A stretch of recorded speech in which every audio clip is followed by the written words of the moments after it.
டே மச்சான், அவசரமா காசு தேவைப்படுறா. கிரெடிட் கார்டுல இருந்து பேங்க் அக்கௌண்ட்க்கு லோ சார்ஜ்ல மணி ட்ரான்ஸ்ஃபர் பண்றதுக்கு ஏதாச்சும் ஒரு அப்ளிகேஷன் ரெக்கமெண்ட் பண்ணேன்.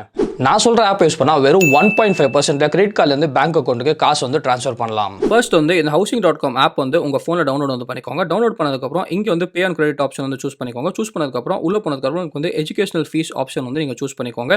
ஃபர்ஸ்ட் வந்து எவ்வளவு அமௌண்ட் வேணுமோ அந்த அமௌண்ட் வந்து நீங்க கரெக்ட்டா வந்து என்டர் வந்து பண்ணிக்கோங்க.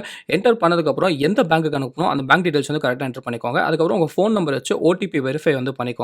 ஓடிபி வெரிஃபை பண்ணதுக்கப்புறம் இந்த ஸ்க்ரீன்ல தெரியிற கரெக்டான கோடு வந்து நீங்க கரெக்ட்டா அங்க வந்து அப்ளை பண்ணிக்கோங்க. ஸோ கோட தப்பா அடிக்காதீங்க. கரெக்ட்டா என்ன கோட் இருக்கோ அந்த கோட வந்து நீங்க அப்ளை வந்து பண்ணிக்கோங்க.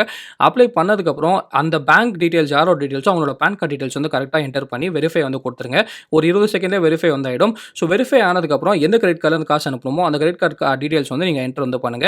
ஃபைனலா நீங்க பார்க்கலாம் 30,000க்கு நம்ம வந்து கரெக்ட்டா ₹494 மட்டும் தான் ஃபீஸ் வந்து கட்டுறோம். அதாவது 1.5% மட்டும் தான் ஃபீஸ் கட்டுறோம். இப்போ வந்து உங்க காசு வந்து உங்க பேங்க் அக்கவுண்ட்க்கு ட்ரான்ஸ்ஃபர் ஆயிடும்.